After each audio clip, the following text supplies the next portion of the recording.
مسا بھی تھے، اور حضور نے فرمایا کہ تیزی سے اس کو لکھتے رہو کہ یہ پھر الفاظ یہ جاتے ہیں. بالکل. اور جیسا کہ ابھی اس کی تمہید میں یا اس کے شروع میں یہ بیان بھی کیا گیا کہ حضرت مسیح علیہ السلام نے فرمایا کہ اگر کہیں پہ سمجھ نہ لگے تو رک کے میرے سے پوچھ لیں ابھی جی، کیونکہ ایک دفعہ یہاں سے گزر گئے تو پھر ہو سکتا ہے کہ اس طرح یاد نہ رہے یا محفوظ نہ رہے. تو بعض روایات میں آتا ہے کہ حضور باقاعدہ وہاں پہ رک کے تو فرمایا کرتے تھے کہ یہ لفظ اللہ تعالیٰ نے مجھے سمجھایا ہے یا میری زبان سے جو نکلا ہے یہ صاد سے ہے یا سین سے ہے. تو اس طرح کی روایات بھی ملتی ہیں. تو اس کو اگر کاؤنٹر کیا جائے یا اس کو لحاظ رکھا جائے تو یہ واقعتاً ایک علمی معجزہ بنتا ہے جو وہاں پہ بیٹھے 250 کے قریب جو احباب تھے انہوں نے غور بھی کیا. اور بعض روایات میں بھی آتا ہے کہ جب حضرت مسیح موعود علیہ السلام یہ خطبہ پڑھ رہے تھے تو جو جتنے بھی حاضرین تھے چاہے وہ عربی زبان سمجھتے ہوں یا نہ سمجھتے ہوں وہ ان پہ ایک وجد کی سی کیفیت طاری تھی، اور اتنی خاموشی کے ساتھ اور اتنا ایک سرور کی حالت میں وہ حضرت مسیح موعود علیہ السلام کو سن رہے تھے، جس سے وہ تمام کے تمام افراد یہ کہتے ہیں کہ ہمیں یوں محسوس ہو رہا تھا کہ جیسے گویا کے زبان حال سے وہ کہتے ہیں کہ فرشتوں کا نزول ہے اس وقت. تو یہ وہ باتیں ہیں جس سے ہم یہ کہہ سکتے ہیں کہ اس کے جو مضامین جیسے بھی ذکر کیا تھا آپ نے پہلے بھی، قربانی کا جو فلسفہ بیان کیا ہے، پھر عربی زبان کی فصاحت اور بلاغت جو ہے جی وہ عرب بھی اس بات کو اچھی طرح مانتے ہیں کہ ایسی فصاحت و بلاغت جو ہے وہ کسی اعجاز سے کم نہیں ہے. مسیح اسلام نے صرف خطبہ الہامیہ میں نہیں اور بھی اپنی کئی کتب کے متعلق اور اپنی تحریرات کے متعلق اس چیز کا چیلنج بھی دیا کہ اس جیسی عربی میں لکھ رہا ہوں ایسی عربی کوئی عرب بھی جو ہے وہ بھی لکھ کر دکھا دے. اور مسیح اسلام کا دعویٰ اس وجہ سے نہیں تھا کہ ان کو کوئی اس چیز کے اوپر غرور یا تکبر تھا، نعوذ باللہ من ذالک، بلکہ اس وجہ سے تھا کہ حضرت اقدس مسیح اسلام نے خود یہ بات بیان فرمائی کہ اللہ تعالیٰ نے مجھے ایک رات میں 40,000 لغات جو ہیں وہ عربی زبان کی سکھائی ہیں. اور دعویٰ یہ تھا کہ خدا تعالیٰ نے جب ایک چیز سکھائی ہے مجھے، اور پھر اپنی حضور نے منظوم کلام میں قصائد میں بھی اس بات کا ذکر فرمایا اور عربی تحریرات میں بھی اس کا ذکر فرمایا کہ جب بھی میں عربی تحریر لکھنے شروع کرتا ہوں تو یا کوئی نظم لکھ رہا ہوتا ہوں تو میرے سامنے الفاظ جو ہیں وہ میری نظروں کے سامنے آنا شروع ہو جاتے ہیں، اور الفاظ کے ساتھ جملے کے جملے میرے سامنے آنا شروع ہو جاتے ہیں، گویا کہ ان سب کا تعلق الہام کے ساتھ تھا. اور حضرت اقدس مسیح موعود علیہ السلام کا ہی وجود تھا جنہوں نے سب سے پہلے یہ بھی دعویٰ کیا کہ عربی زبان جو ہے وہ تمام زبانوں کی ماں ہے، وہ ام الالسنہ ہے. اور حضور نے اس بات کو ثابت بھی کیا ہے اپنی ایک اور تصنیف میں جس کو منان الرحمن میں، وہ جی مزید تفصیلات اس کی آ جائیں گے. بہت شکریہ محمد منصر صاحب اور عبداللہ رابط صاحب. اگر آپ پروگرام کو مزید آگے، کیونکہ اس وقت ہمارے ساتھ کوئی کالر موجود نہیں ہے. توحید کی موسیٰ صاحب بات چل رہی تھی. حضرت مسیح علیہ السلام نے جس طرح توحید کا پرچار کیا ہے یا جس طرح اس کے اوپر فرم سٹینڈ لیا ہے، باقی مسلمانوں میں ہمیں وہ صورت نظر نہیں آتی. مثلاً حضرت مسیح موعود علیہ السلام کی کتابوں کو یا حضور کو کی تصنیفات کو یا فرمودات کو اگر پڑھنا ہو تو اس کے جو پرنٹڈ ہمارے سامنے ہیں وہ کچھ چیزیں ہیں. مثال کے طور پہ جو تحریرات ہیں وہ روحانی خزائن میں ہمیں مل سکتی ہیں. اسی طرح جو حضور کے فرمودات ہیں مختلف مجالس میں یا لوگوں کے ساتھ بیٹھے ہوئے کسی مجلس میں یا نماز کے بعد کہیں بیٹھ کے، اس صورت میں اگر دیکھا جائے تو وہ ملفوظات جو 10 والیومز میں ہے اس کی شکل میں ہمارے سامنے آتی ہے. پھر اردو میں ہمارے پاس در ثمین اردو ہے، عربی میں ہمارے پاس القصائد الاحمدیہ ہے، پھر در مکنون فارسی کی ایک کتاب ہے، دیوان ہے جو حضور نبوت سے پہلے کے جو اشعار ہیں وہ وہاں پہ جمع ہیں. پھر اسی طرح در ثمین فارسی ہے. تو پھر اس کے علاوہ مکتوبات احمدیہ ہیں، مجموعہ اشتہارات ہیں. تو یہ مختلف جو ہمارے سامنے حضرت مسیح موعود علیہ السلام کا کلام ہمارے سامنے آتا ہے وہ اس شکل میں جماعت احمدیہ میں رائج ہے اور لکھا پڑھا جاتا ہے. اور اسی طرح ہماری جو ویب سائٹ ہے alislam.org، وہاں سے یہ کتابیں بھی حاصل کی جا سکتی ہیں. تو کہنے کا مقصد یہ ہے کہ اگر ہم ملفوظات کا جو پہلی روایت اٹھائیں، اس میں یہ روایت آتی ہے کہ لوگ حضرت مسیح علیہ السلام سے مختلف قسم کے سوال کرتے تھے. کہتے تھے کہ مرزا صاحب آپ کے آنے کی کیا ضرورت ہے، ہمارے پاس احادیث بھی ہیں. مختلف موقعوں پر یہ سوال کیے جاتے تھے کہ پھر اللہ تعالیٰ نے آپ کو کیوں مبعوث کیا، آپ کے آنے کی کیا بعثت کی کیا وجہ ہے. اس پہ حضرت مسیح موعود علیہ السلام نے جو جواب دیا وہ یہ تھا کہ تا لوگ قوت یقین میں ترقی حاصل کریں، اور یقین سے مراد جو ہے یقین کی آخری حد وہ خدا ہے. اللہ تعالیٰ کو حاصل کرنا، اللہ تعالیٰ کو پانا، یہی وہ مقصد تھا جس کو لے کر حضرت مسیح موعود علیہ السلام اٹھے. اور نہ صرف یہ کہ توحید پہ اللہ تعالیٰ کی توحید کا پرچار کیا، بلکہ اللہ تعالیٰ کی جو صفات ہیں قرآن کریم میں بیان ہوئی ہیں، حضرت صلی اللہ علیہ وسلم کے ذریعے سے ہم تک جو پہنچتی ہیں، وہ نہ صرف یہ کہ بتایا کہ وہ ازلی ابدی ہیں، اور یہ بھی بتایا کہ وہ کسی بھی طرح سے مفقود نہیں ہیں. مثلا ایک بہت بڑی غلطی جس کے اندر ہمارے دوسرے بھائی ملوث ہیں، وہ کہتے ہیں کہ اب خدا تعالیٰ بات نہیں کرتا، الہام نہیں کرتا، وحی نہیں کرتا. حضرت مسیح موعود علیہ السلام نے فرمایا کہ وہ پہلے بھی جس طرح بولتا تھا وہ اب بھی بولتا ہے. ایک شعر میں حضور نے اس کو یوں سمویا ہے. حضور فرماتے ہیں کہ وہ خدا اب بھی بناتا ہے جسے چاہے کلیم، اب بھی اس سے بولتا ہے جس سے وہ کرتا ہے پیار. تو خدا تعالیٰ اب بھی بولتا ہے، پہلے بھی بولتا تھا. اور یہ ہمارے جو دوسرے مسلمان ہیں، بھائی ہیں، جو سمجھتے ہیں کہ خدا تعالیٰ شاید اب نہیں بولتا، ان کو بھی یہ دعوت فکر ہے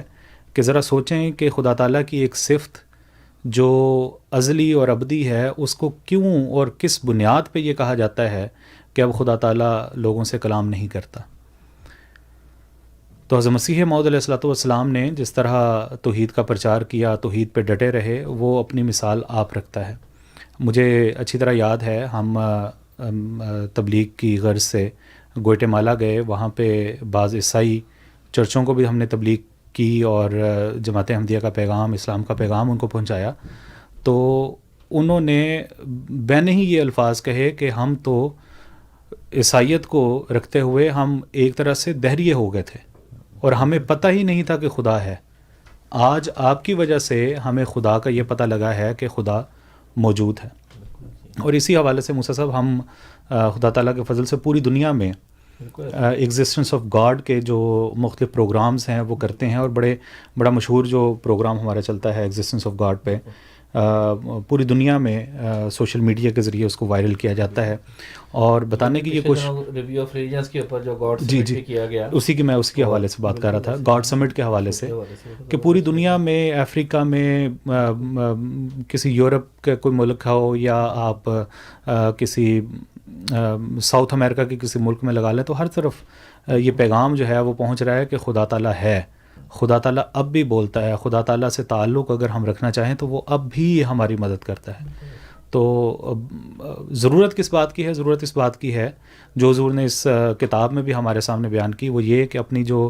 نفسانی خواہشات ہیں ان کو اللہ تعالیٰ کی خاطر قربان کیا جائے. جب وہ ہم کرتے ہیں، خدا تعالیٰ سے مدد مانگتے ہیں، تو پھر خدا تعالیٰ ہماری سنتا بھی ہے اور ہم سے بات بھی کرے گا اور ہمارے جو معاملات ہیں اس میں بھی ہماری رہنمائی کرے گا. بالکل. جہاں تک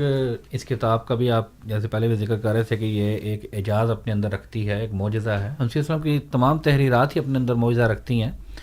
لیکن اس کتاب میں ایک اور چیز، جو ایک اور مضمون حضرت اقدس مسیح موعود علیہ السلام نے اٹھایا ہے، وہ معراج کا مضمون حضور نے بیان فرمایا. تو معراج جو حضرت صلی اللہ علیہ وآلہ وسلم کو ہوا تھا، اس کا حضور نے بڑا تفصیل سے ذکر فرمایا ہے کہ کس طرح معراج اور اسراء کے دو واقعات ہوئے تھے. مثلا اسراء کا جو واقعہ ہے کہ قرآن کریم میں بھی ذکر آتا ہے 15ویں پارے میں، سبحان الذی اسریٰ بعبدہ لیلا من المسجد الحرام الی المسجد الاقصی الذی بارکنا ما حولہ. تو حضور نے فرمایا کہ رسول کریم صلی اللہ علیہ وآلہ وسلم کا یہ جو معراج تھا، یہ معراج مکانی لحاظ سے بھی تھا اور زمانی لحاظ سے بھی تھا. رسول کریم صلی اللہ علیہ وآلہ وسلم خاتم الانبیاء ہیں، اس میں کوئی شک اور شبہ کی گنجائش ہے ہی نہیں. چونکہ رسول کریم صلی اللہ علیہ وآلہ وسلم خاتم الانبیاء ہیں اور آپ کے بعد آپ کی نبوت نے ہی جاری رہنا ہے اور آپ کے فیض نبوت کو حاصل کر کے ہی کوئی نبی آ سکتا ہے. تو اس حوالے سے حضرت صلی اللہ علیہ وآلہ وسلم کو اللہ تعالیٰ نے آئندہ زمانے کی، قیامت تک کے زمانے کی تمام خبریں دی تھیں، اور مسیح موعود کی آمد اس میں سے ایک بہت بڑی اور عظیم الشان خبر تھی جو رسول کریم صلی اللہ علیہ وآلہ وسلم نے دنیا کو دی. تو اس حوالے سے حضور نے فرمایا کہ جو معراج رسول کریم صلی اللہ علیہ وسلم کو ہوا وہ مکانی طور پر تو ہوا ہی تھا لیکن زمانی طور پر بھی ہوا.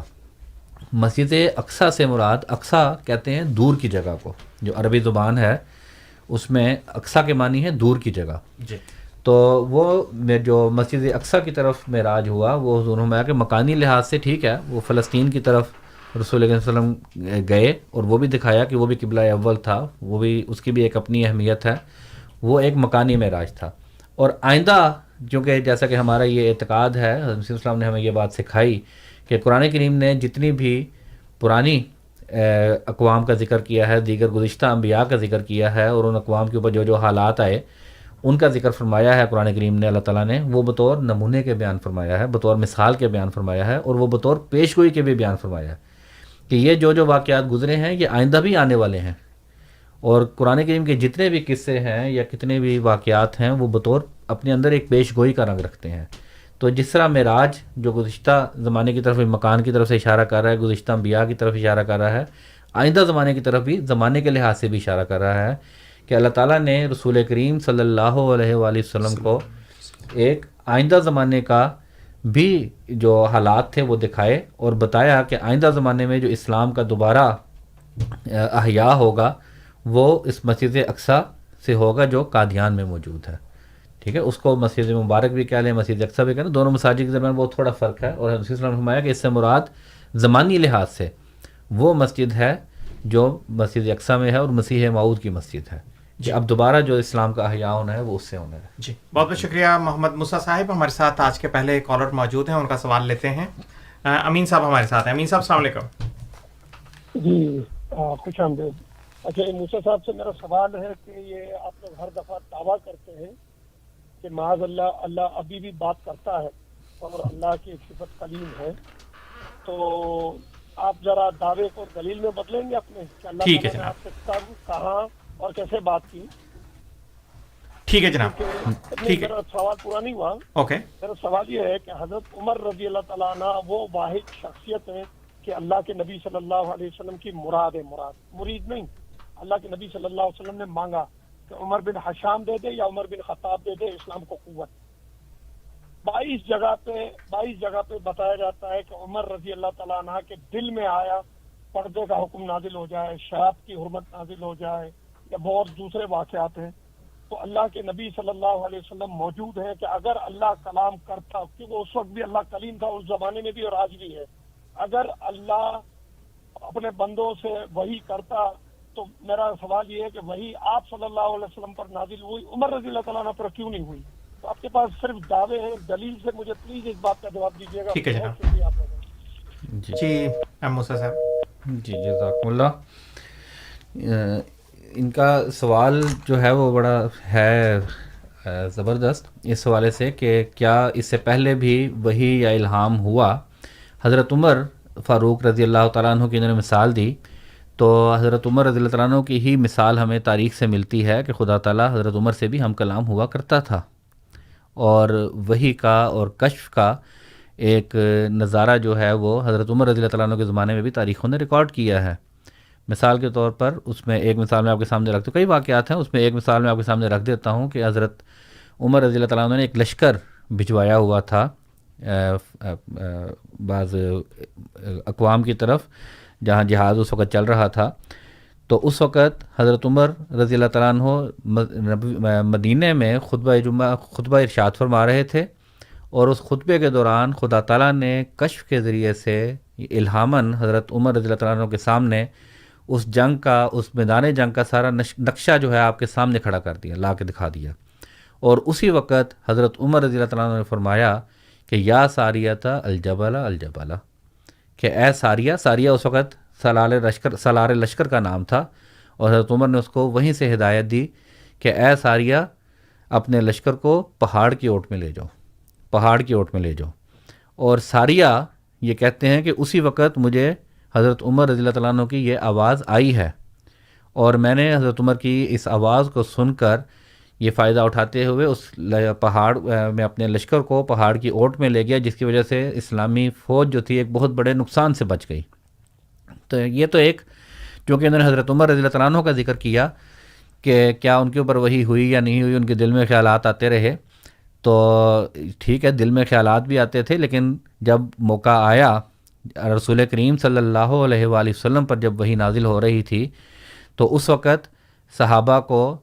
یہ اجازت نہیں تھی کہ وہ اپنی جو وحی ہے یا اس طرح ہے وہ سامنے بیان کرتے، کہیں وہ رسول کریم صلی اللہ علیہ وسلم کی وحی کے ساتھ جو ہے وہ مکس نہ ہو جائے، خلط ملط نہ ہو جائے۔ اس وقت ایک تدوین کا دور جاری تھا اور ایک جمع ہو رہی تھی چیزیں اور ایک آغاز تھا اسلام کا۔ تو بہرحال حضرت صلی اللہ علیہ وسلم نے بلکہ اس وقت تو اتنی احتیاط کی کہ بعض صحابہ جو احادیث لکھا کرتے تھے، حضور نے ان کو بھی منع فرمایا کہ تم نے حدیث بھی نہیں لکھنی، کیونکہ اس وقت قرآنی وحی جو ہے وہ سب سے مقدم ہے اور وہی لکھی جا رہی ہے۔ لیکن جب بعد میں جب سب کچھ تدوین ہو گیا، مکمل ہو گیا، تو اس وقت بھی اللہ تعالیٰ ہمیشہ حضرت ابوبکر صدیق رضی اللہ تعالیٰ عنہ سے بھی ہم کلام ہوا، حضرت عمر سے بھی ہم کلام ہوا، حضرت عثمان سے بھی ہم کلام ہوا، حضرت علی سے بھی ہم کلام ہوا، اور اس کے بعد بھی بے شمار مجددین اور اولیاء اللہ جو ہیں ان سے اللہ تعالیٰ ہم کلام ہوتا رہا، اور حضرت اقدس مسیح موعود علیہ السلام کے ساتھ بھی اسی شان کے ساتھ، بلکہ اس سے بڑھ کر جو اولیاء اللہ سے شان تھی اس سے بڑھ کر اللہ تعالیٰ حضرت مسیح السلام سے بھی ہم کلام ہوا۔ اور یہ صرف دعویٰ نہیں ہے، جیسا کہ میں نے ابھی یہ بات آپ کے سامنے رکھی کہ ایک رات پہلے اللہ تعالیٰ یہ فرما رہے، اس سے پہلے حضرت مسیح السلام کا کوئی تجربہ عربی زبان بولنے کا نہیں ہے۔ خطبہ الہامیہ کو ہی ہم اگر لے لیں تو ایک رات پہلے، بلکہ ایک رات پہلے کیا اگلے دن ہی صبح عید کی نماز سے قبل اللہ تعالیٰ یہ حکم فرما رہا ہے کہ تم نے عربی زبان میں خطبہ دینا ہے، اور ساتھ کہا بھی کہ کلام افصحت من لدنا، ٹھیک میں رب حکیم کہ رب کی طرف سے یہ فصیح کلام ہوگا۔ آج بھی یہ خطبہ الہامیہ موجود ہے، عربی موجود ہیں، عربی دان بھی موجود ہیں، کوئی اس کے اوپر اس کی فصاحت کے اوپر انگلی اٹھا کے دکھا دے تو وہ یہ ممکن ہی نہیں ہے۔ گویا اللہ تعالیٰ نے کہا اور اسی وقت اس پر عمل کیا تو یہ چیز سامنے آ گئی۔ اس کے علاوہ بے شمار مسیح موعود علیہ السلام نے 1889 میں 1889 میں جماعت احمدیہ کی بنیاد رکھی، اور آغاز میں ہی اس وقت جب ابھی صرف 40 لوگ تھے، گنتی کے چند لوگ تھے، اس وقت وہ یہ دعویٰ کر رہے ہیں کہ مجھے خدا تعالیٰ نے یہ بتایا ہے کہ میں تیری تبلیغ کو زمین کے کناروں تک پہنچاؤں گا۔ تو اب ہم اس کا کیسے انکار کر دیں؟ جب خدا نے بتایا ہے تو خدا تعالیٰ نے کر کے بھی دکھایا ہے۔ پھر اگر کلام ہوا ہے وہ، تو اس کلام کا ہمارے سامنے ثبوت موجود ہے۔ آج ہم دنیا کے آخری کونے میں اس وقت بیٹھ کر یہ پروگرام کر رہے ہیں، کینیڈا میں بیٹھے ہوئے ہیں، کینیڈا میں، امریکہ میں، افریقہ میں، یورپ میں، ایشیا میں 200 سے زائد ممالک میں مسیح موعود علیہ السلام کا پیغام پہنچ چکا ہے، اور پوری طرح لوگ اس کے اوپر کان دھر رہے ہیں، سن رہے ہیں، اور لوگ اس پیغام کو قبول کر رہے ہیں۔ تو اللہ تعالیٰ تو جو اللہ تعالیٰ نے وعدہ کیا تھا کہ میں تیری تبلیغ کو زمین کے کناروں تک پہنچاؤں گا، وہ وعدہ پورا کرتا چلا جا رہا ہے۔ اس کے علاوہ بھی بے شمار پیش گوئیاں ہیں جو مسیح موعود علیہ السلام نے کی، اور بتایا کہ مجھے اللہ تعالیٰ سے خبر پا کر میں یہ خبریں بتا رہا ہوں۔ اس میں پنڈت لیکھ رام کا قتل ہے،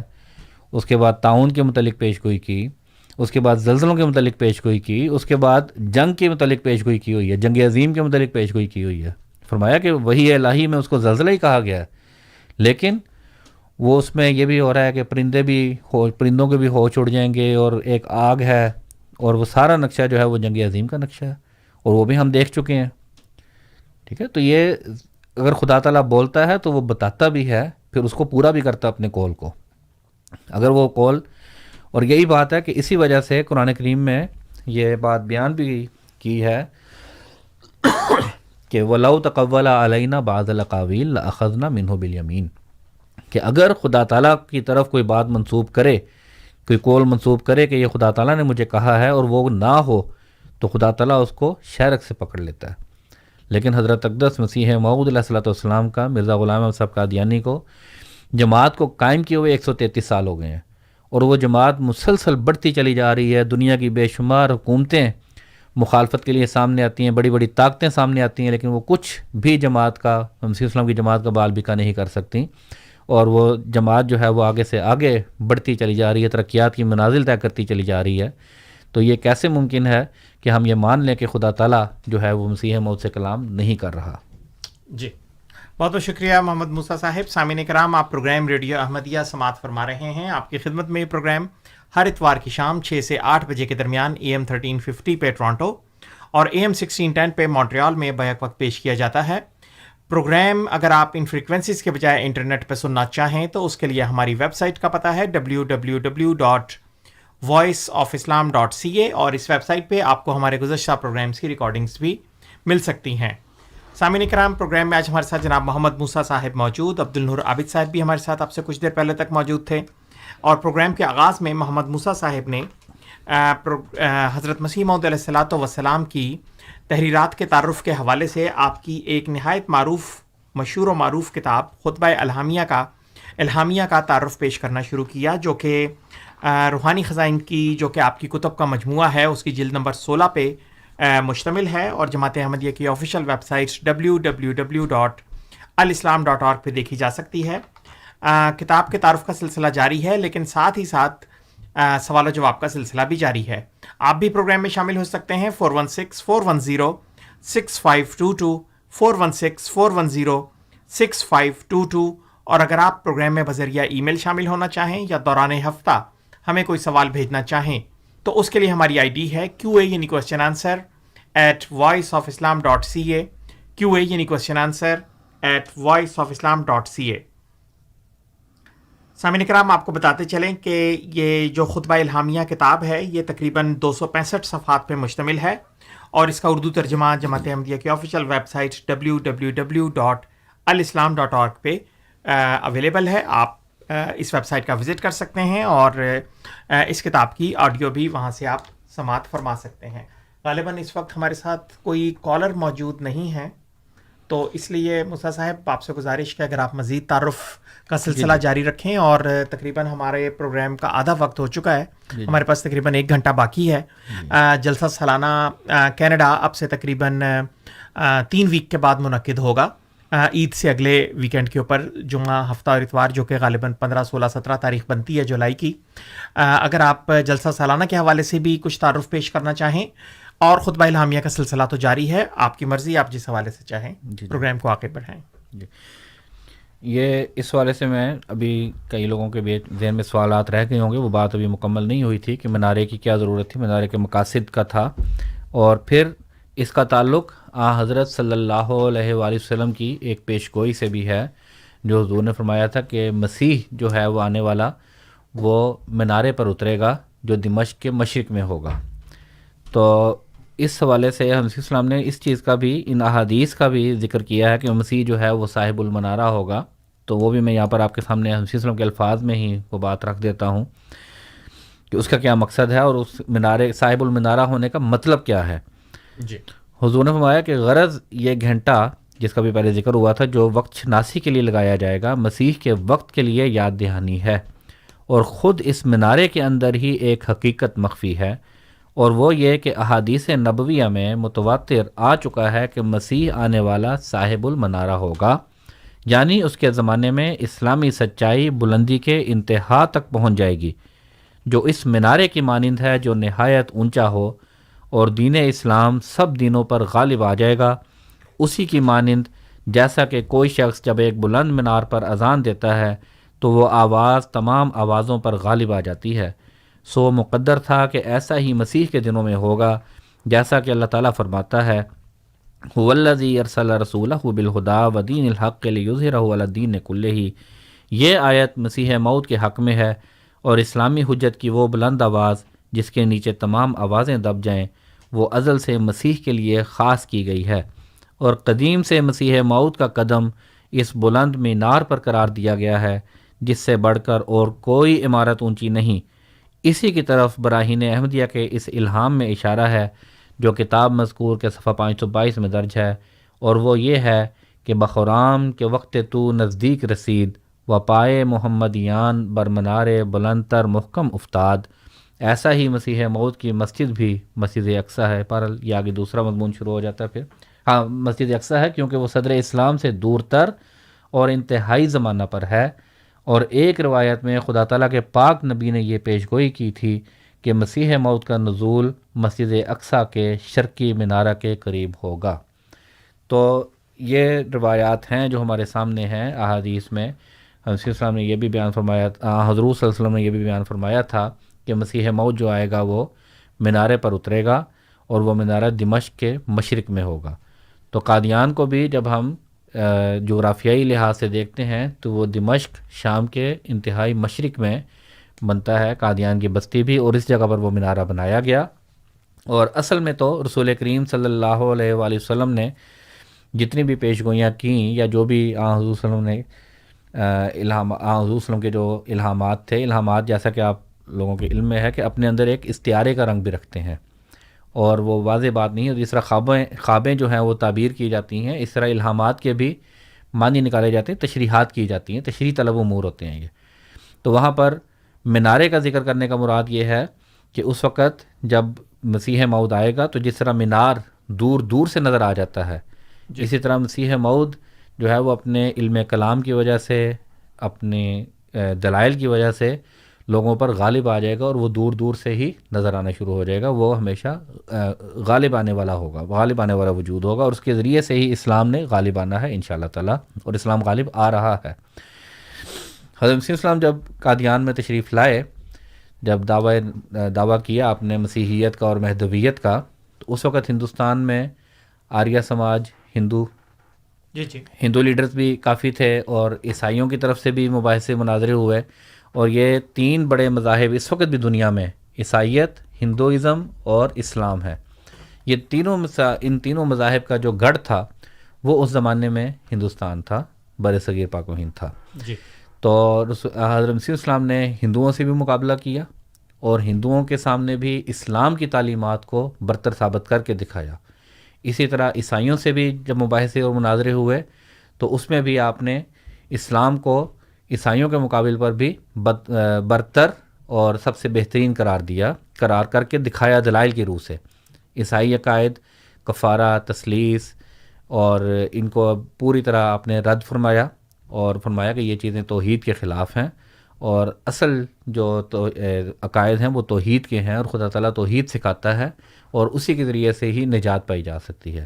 اسی طرح ہندوؤں میں، آریوں میں جو برے عقائد آ چکے ہوئے تھے، بد عقائد آ چکے ہوئے تھے، ان کو بھی آپ نے تناسخ کا عقیدہ تھا ان کا، اس کو ایڈریس کیا، اس کو ختم کیا، اور ان کو سب کو دلائل دیا، اور سب لوگ جو ہیں اس کے اوپر لاجواب ہوئے، یہ تمام مذاہب والے لوگ. بہت بہت شکریہ محمد موسیٰ صاحب. ٹیلی فون لائن پہ ہمارے ساتھ امین صاحب ایک مرتبہ پھر موجود، ان کا سوال لیتے ہیں. امین صاحب السلام علیکم. موسیٰ صاحب، آپ نے میرے سوال کا تسلی بخش جواب نہیں دیا. میں نے آپ سے کہا کہ حضرت عمر رضی اللہ تعالیٰ عنہ کے جی نے آیا اور وہی آپ صلی اللہ علیہ وسلم پر نازل ہوئی، اس کے باوجود آپ ابھی بھی اس پہ مصر ہیں کہ یہ وہی تھی، تو پھر وہی جبرائیل علیہ السلام حکم آپ صلی اللہ علیہ وسلم پر لے کے آئے، تو آپ اپنی دلیل کیوں نہیں دے رہے کہ آپ سے اللہ نے کب اور کہاں اور کیسے کلام کیا ہے؟ کیونکہ آپ کہتے ہیں اللہ ہر کسی سے کلام کرتا ہے. اور دوسرا، آپ نے ابھی دوران گفتگو کہا کہ اسلام معاذ اللہ مغلوب ہو رہا تھا، تو کہاں لکھا ہے کہ اسلام کب اور کہاں مغلوب ہوا؟ یہ آپ کی اپنی رائے ہے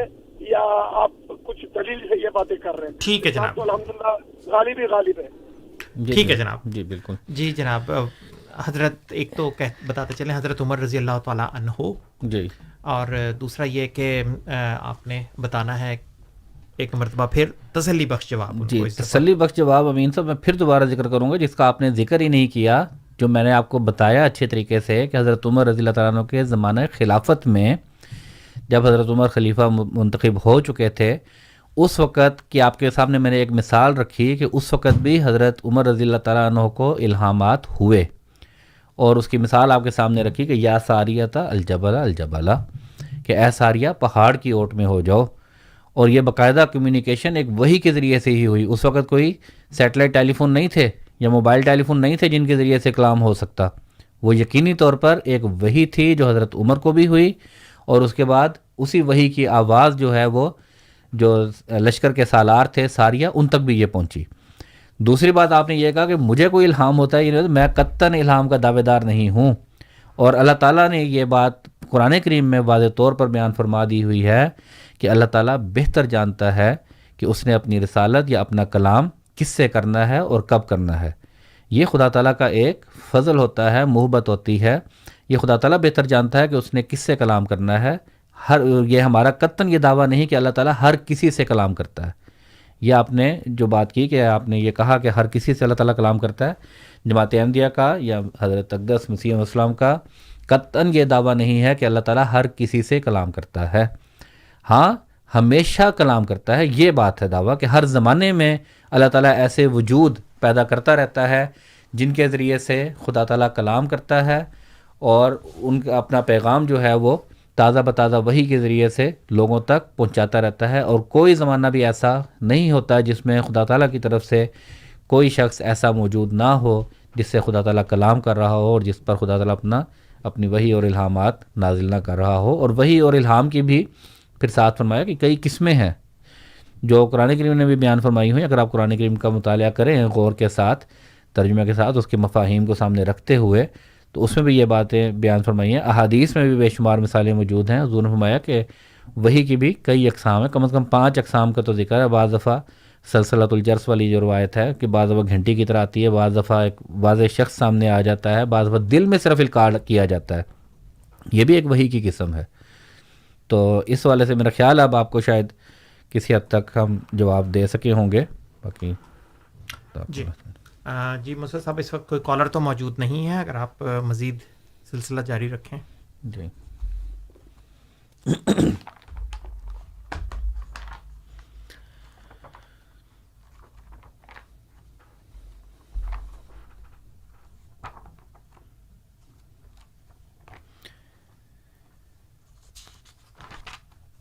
دوسرا جو مضمون ابھی میں ذکر کر رہا تھا، میں عرض کر رہا تھا، جو مسیح السلام نے بیان فرمایا ہے، اس کے اوپر بھی یہ بعض دفعہ اعتراض بھی ہوتا ہے کہ حضرت مسیح السلام نے الہام میں لکھا ہے کہ انا انزلناہ قریبا من القادیان وبالحق انزلناہ بالحق نزل صدق اللہ ورسولہ وکان امر اللہ مفعولا۔ یہ بھی الہام اسی کتاب خطبہ الہامیہ میں موجود ہے۔ تو حضرت مسیح السلام کو یہ جو الہام ہوا تھا اللہ تعالیٰ کی طرف سے، حضور نے فرمایا، اس کے حوالے سے یہ بیان فرما رہے ہیں کہ قریباً 20 برس ہوئے کہ میں نے اپنی کتاب براہین احمدیہ میں خدا تعالیٰ کا یہ کلام جو میری زبان پر جاری کیا گیا لکھا تھا، یعنی یہ کہ انا انزلناہ قریبا من القادیان وبالحق انزلناہ وبالحق نزل صدق اللہ ورسولہ وکان امر اللہ مفعولا، یعنی ہم نے اس مسیح موعود کو قادیان میں اتارا ہے اور وہ ضرورت حقہ کے ساتھ اتارا گیا ہے، اور ضرورت حقہ کے ساتھ اترا۔ خدا نے قرآن میں اور رسول نے حدیث میں جو کچھ فرمایا تھا وہ اس کے آنے سے پورا ہوا۔ اس الہام کے وقت، جیسا کہ میں کئی دفعہ لکھ چکا ہوں، مجھے کشفی طور پر یہ بھی معلوم ہوا تھا کہ یہ الہام قرآن شریف میں لکھا ہوا ہے، اور اس وقت عالم کشف میں میرے دل میں اس بات کا یقین تھا کہ قرآن شریف میں 3 شہروں کا ذکر ہے، یعنی مکہ اور مدینہ اور قادیان کا۔ تو یہ میں ذکر کر رہا ہوں اس کا تعلق جو حضور کا معراج اور اسراء کا واقعہ ابھی آپ کے سامنے ذکر کیا کہ اسراء جو تھا مکانی طور پر بھی تھا اور زمانی طور پر بھی تھا۔ تو زمانی طور پر جو اسراء تھا اس والے سے حضور نے اس کو اس کے ساتھ جوڑا ہے کہ یہ اس کا تعلق مسجد اقصیٰ کا تعلق، دور کی مسجد کا تعلق قادیان کے ساتھ تھا، کیونکہ قادیان نے بہرحال ایک اسلام کا مرکز بننا تھا، اور آئندہ زمانے کے لیے اشاعت کے لیے وہ اس وقت مرکز بنا، اشاعت اسلام کے لیے۔ تو اس لیے اس کا ذکر جو ہے وہ قرآن کریم میں ان معنوں میں آیا کہ مسجد اقصیٰ کا ذکر کر کے اللہ تعالیٰ نے قرآن کریم کی طرف اشارہ کیا۔ جی ٹھیک ہے جی۔ جی تو باقی اب جو ہمارا اگر کوئی اور کالر نہیں ہے اس وقت تو کوئی کالر نہیں ہے، اگر آپ جلسہ سالانہ کے حوالے سے جی کچھ تعارف پیش کرنا چاہیں۔ جی، تو اس وقت میں آپ کے سامنے کچھ نہ کچھ جماعت احمدیہ کا جو جلسہ سالانہ کا نظام ہے اس والے سے بھی ذکر کر دوں کہ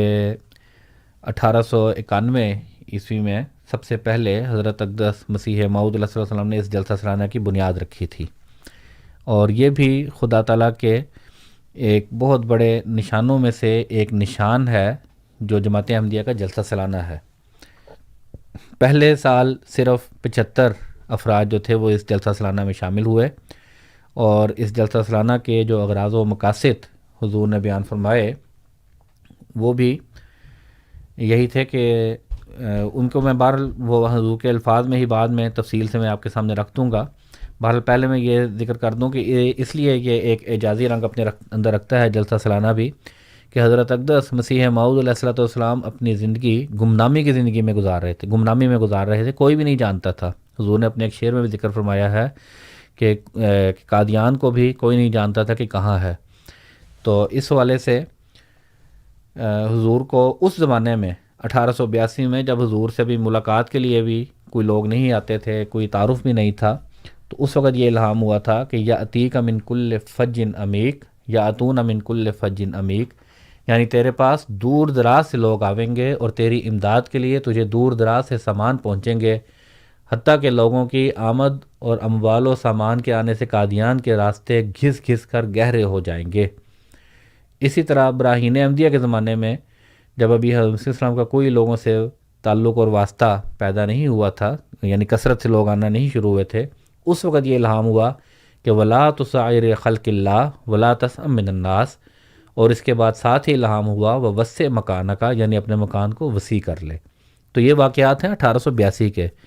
یہاں پر پھر میں یہ ذکر کر دوں کہ ابھی جیسے پہلے ذکر ہوا کہ وہ کہتے ہیں کہ حضرت مسیح السلام کو الہامات نہیں ہوتے تھے، جی، تو یہ بھی اس کی ایک بہت بڑی دلیل ہے۔ ہمارا جو جلسہ سالانہ ہے وہ بھی اس بات کی بہت بڑی دلیل ہے کہ اس وقت 1882 عیسوی میں اللہ تعالیٰ حضرت مسیح السلام کو یہ کہہ رہا ہے کہ اب تمہارے پاس لوگ فوج در فوج آنے والے ہیں، جی، اور 1891 میں 75 لوگ آئے، پھر اس کے بعد یہ تعداد بڑھتے بڑھتے ہزاروں تک چلی گئی، اور جو حضرت مسیح السلام کی زندگی میں آخری جلسہ سالانہ ہوا اس کی تعداد بھی ہزاروں میں تھی، جو 1908 میں ہوا۔ اس کے بعد پھر وہ سلسلہ جلسہ سالانہ کا ختم نہیں ہوا، کیونکہ اس کی بنیاد حضرت مسیح السلام نے خود بیان فرمایا کہ یہ بنیاد میں نے خدا تعالیٰ کے حکم سے رکھی ہے، اس جلسہ سالانہ کی بنیاد بھی، اور اس جلسہ سالانہ کی جو بیج 1891 میں رکھا گیا وہ پودا بڑھتے بڑھتے اس کی کئی شاخیں نکلیں، اور وہ شاخیں اس وقت ساری دنیا میں پھیلی ہوئی ہیں۔ جی، ہر ملک جو ہے وہ اپنا جلسہ سالانہ کرتا ہے۔ افریقہ میں بھی جلسہ سالانہ ہوتا ہے، قادیان میں آج بھی جلسہ سالانہ جاری ہے، ٹھیک ہے، ہر سال دسمبر کے مہینے میں وہاں پر بھی جلسہ سالانہ ہو رہا ہے۔ پھر ہمارا جو اس وقت مرکزی جلسہ سالانہ ہے وہ UK میں ہوتا ہے، اسی طرح امریکہ میں بھی گزشتہ ہفتے جلسہ سالانہ ہوا، کینیڈا میں آئندہ 2-3 ہفتے بعد انشاءاللہ تعالی جلسہ سالانہ منعقد ہو رہا ہے، اور بنگلہ دیش میں جلسہ سالانہ ہوتا ہے۔ پاکستان میں بھی ایک لمبا عرصہ جلسہ سالانہ ہوتا رہا، اور جب تک گورنمنٹ نے روک نہیں ڈالی اس وقت تک جلسہ سالانہ ہوتا رہا، اور لاکھوں کی تعداد میں پاکستان میں ربوہ میں لوگ جمع ہو کر جلسہ سالانہ میں شامل ہوتے رہے۔ اور اس جلسہ سالانہ کا مقصد جو ہے وہ کیا ہے؟ وہ یہ ہے کہ لوگوں میں 3 دن کے لیے لوگ اکٹھے ہوں، اور اکٹھے ہو کر پھر وہاں پر خدا تعالیٰ کے ذکر کی محفلیں چلیں، جن کے متعلق رسول کریم صلی اللہ علیہ وآلہ وسلم نے بھی فرمایا تھا کہ بعض مجالس ایسی ہوتی ہیں کہ جب وہ جاری ہوتی ہیں تو اس وقت خدا تعالیٰ کے فرشتے بھی وہاں پر ان مجالس میں شامل ہو جاتے ہیں، اور پھر وہ وہاں پر بیٹھے ہوئے لوگوں کو نوٹ کرتے ہیں، ان کے نام نوٹ کرتے ہیں، اور اللہ تعالیٰ کے حضور حاضر ہوتے ہیں، اور وہ کہتے ہیں، اللہ تعالیٰ فرماتا ہے، پوچھتا ہے کہ وہ کیا مانگ رہے تھے، تو وہ کہتے ہیں کہ وہ اللہ تعالیٰ تیری بخشش مانگ رہے تھے، تیری جنت مانگ رہے تھے، اور تیری جہنم سے پناہ مانگ رہے تھے۔ تو اللہ تعالیٰ فرماتا ہے کہ ٹھیک ہے، ان کو میں نے اپنی جنت دی، ان کی مغفرت کی، اور ان کو جہنم کی آگ سے آزاد کیا۔ اس پر روایت میں آتا ہے کہ ان فرشتوں نے عرض کی کہ یا اللہ،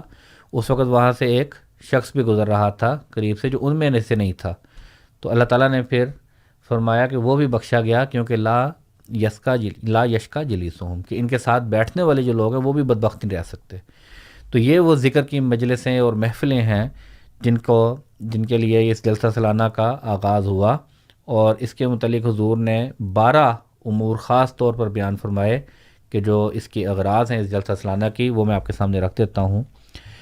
حضور نے فرمایا کہ تمام مخلصین داخلین سلسلہ بیعت اس عاجز پر ظاہر ہو کہ بیعت کرنے سے یہ غرض ہے کہ تا دنیا کی محبت ٹھنڈی ہو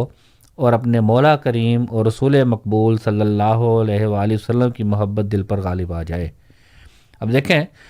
چاہے منارۃ المسیح کا ذکر ہو، چاہے جلسہ سالانہ کا ذکر ہو، چاہے کسی تصنیف کا ذکر ہو، جہاں پر بھی ہو، حضرت اقدس مسیح موعود علیہ السلام کا مشن ہمیں ہر جگہ یہی نظر آتا ہے کہ خدا تعالیٰ کی توحید کا قیام ہو اور محمد رسول اللہ صلی اللہ علیہ وسلم کی محبت دلوں پر غالب آ جائے۔ تو اس جلسہ سالانہ کا جو آغاز کیا، اس میں بھی جو سب سے پہلا امر جو حضور نے بیان فرمایا وہ یہی فرمایا کہ خاکسار یہ عاجز پر ظاہر ہو کہ بیعت کرنے سے یہ غرض ہے کہ تا دنیا کی محبت ٹھنڈی ہو اور اپنے مولا کریم اور رسول مقبول صلی اللہ علیہ وآلہ وسلم کی محبت دل پر غالب آ جائے اور ایسی حالت انقطاع پیدا ہو جائے جس سے سفر آخرت مکروہ معلوم نہ ہو۔ دوسری غرض جو بیان فرمائی وہ یہ تھی کہ اس غرض کے حصول کے لیے صحبت میں رہنا اور ایک حصہ اپنی عمر کا اسراف میں خرچ کرنا ضروری ہے، تا اگر خدا تعالیٰ چاہے تو کسی برہان یقینی کے مشاہدے سے کمزوری اور ضعف اور کسل دور ہو اور یقین پیدا ہو کر ذوق اور شوق اور ولولہ عشق پیدا ہو جائے، سو اس بات کے لیے ہمیشہ فکر رکھنا چاہیے اور کرنا چاہیے کہ خدا تعالیٰ یہ توفیق بخشے، اور جب تک یہ توفیق حاصل نہ ہو کبھی کبھی ضرور ملنا چاہیے، کیونکہ سلسلہ بیعت میں داخل ہو کر پھر ملاقات کی پرواہ نہ رکھنا، ایسی بیعت سراسر بے برکت اور صرف ایک رسم کے طور پر ہوگی۔ پھر تیسری بات، چونکہ ہر ایک کے لیے بباعث ضعف فطرت یا کمی مقدرت یا بعد مسافت یہ میسر نہیں آ سکتا کہ وہ صحبت میں آ کر رہے یا چند دفعہ سال میں تکلیف اٹھا کر ملاقات کے لیے آوے، کیونکہ اکثر دلوں میں بھی ابھی ایسا اشتعال شوق نہیں کہ ملاقات کے لیے بڑی بڑی تکالیف اور بڑے بڑے حرجوں کو اپنے پر روا رکھ سکیں، لہٰذا قرین مصلحت معلوم ہوتا ہے کہ سال میں 3 روز ایسے جلسے کے لیے مقرر کیے جائیں جس میں تمام مخلصین اگر خدا چاہے بشرط صحت و فرصت عدم موانع قویہ تاریخ مقررہ پر حاضر ہو جائیں۔ چوتھے نمبر پر حضور نے اس کا یہ بیان فرمایا کہ میرے خیال میں بہتر ہے کہ وہ تاریخ 27 دسمبر سے 29 دسمبر تک قرار پائے، یعنی آج کے دن کے بعد 30 دسمبر 1891 عیسوی ہے۔ آئندہ اگر ہماری زندگی میں 27 دسمبر کی تاریخ آ جاوے تو حت الوسع تمام دوستوں کو محض للہ ربانی باتوں کے سننے کے لیے، یعنی خدا تعالیٰ کا ذکر سننے کے لیے اور دعا میں شریک ہونے کے لیے اس تاریخ پر آ جانا چاہیے۔ پھر فرمایا کہ اور اس جلسے میں ایسے حقائق، یہ 5واں جو امر حضور نے فرمایا کہ اس جلسے میں ایسے حقائق اور معارف کے سنانے کا شغل رہے گا جو ایمان اور یقین اور معرفت کو ترقی دینے کے لیے ضروری ہیں، اور ان دوستوں کے لیے خاص دعائیں اور خاص توجہ ہوگی، اور حت الوسع بدرگاہ ارحم الراحمین کوشش کی جائے گی کہ خدا تعالیٰ اپنی طرف ان کو کھینچے اور اپنے لیے قبول کرے اور پاک تبدیلی انہیں بخشے۔ چھٹا جو اس کا مقصد ہے جلسہ سالانہ کا وہ یہ ہے کہ اور ایک عارضی فائدہ ان جلسوں میں یہ بھی ہوگا کہ ہر ایک نئے سال میں جس قدر نئے بھائی اس جماعت میں داخل ہوں گے وہ تاریخ مقررہ پر حاضر ہو کر اپنے پہلے بھائیوں کے منہ دیکھ لیں گے اور روح شناسی ہو کر آپس میں رشتہ تودد و تعارف ترقی پذیر ہوتا رہے گا۔ نمبر 7، اور جو بھائی اس عرصے میں اس سرائے فانی سے انتقال کر جائے گا اس جلسے میں اس کے لیے دعائے مغفرت کی جائے گی۔ نمبر 8، اور تمام بھائیوں کو روحانی طور پر ایک کرنے کے لیے اور ان کی خشکی اور اجنبیت اور نفاق کو درمیان سے اٹھا دینے کے لیے بدرگاہ حضرت عزت جل شانہ کوشش کی جائے گی۔ نمبر 9، اور اس روحانی سلسلے میں اور بھی کئی روحانی فوائد اور منافع ہوں گے جو انشاءاللہ القدیر وقتاً فوقتاً ظاہر ہوتے رہیں گے۔ نمبر 10، اور کم مقدرت احباب کے لیے مناسب ہوگا کہ پہلے ہی سے اس جلسے میں حاضر ہونے کا فکر رکھیں، اور اگر تدبیر اور قناعت شعاری سے کچھ تھوڑا تھوڑا سرمایہ خرچ سفر کے لیے ہر روز یا ماہ بماہ جمع کرتے جائیں اور الگ رکھتے جائیں تو بلا دقت سرمایہ سفر میسر آ جائے گا، گویا یہ سفر مفت میسر ہو جائے گا۔ نمبر 11، اور بہتر ہوگا کہ جو صاحب احباب میں سے اس تجویز کو منظور کریں وہ مجھ کو ابھی سے بذریعہ تحریر خاص کی اطلاع دیں تاکہ ایک علیحدہ فہرست ان تمام احباب کے نام محفوظ رہیں کہ جو حت الوسع و طاقت تاریخ مقررہ پر حاضر ہونے کے لیے اپنی آئندہ زندگی کے لیے عہد کر لیں اور بدل و جان پختہ عزم سے حاضر ہو جایا کریں، بجز ایسی صورت کے ایسے موانع پیش آ جائیں گے جن میں سفر کرنا حد اختیار سے باہر ہو جائے۔ اور اب یہ 12واں پوائنٹ، اور اب جو 27 دسمبر 1891 عیسوی کو دینی مشورے کے لیے جلسہ کیا گیا، اس جلسے پر جس قدر احباب محض للہ تکلیف سفر اٹھا کر حاضر ہوئے، خدا ان کو جزائے خیر بخشے اور ان کے ہر ایک قدم کا ثواب ان کو عطا فرماوے، آمین ثم آمین۔ تو یہ جلسہ سالانہ کی بنیاد تھی جو حضرت اقدس مسیح موعود علیہ الصلوۃ والسلام نے رکھی، اور اس کے بعد 1891 سے یہ جلسہ سالانہ شروع ہوا، اور اس کے بعد اس جلسے کے موقع پر حضرت مسیح السلام کی زندگی میں بھی چلتا رہا، پھر خلفاء کی تمام خلفاء کے ادوار میں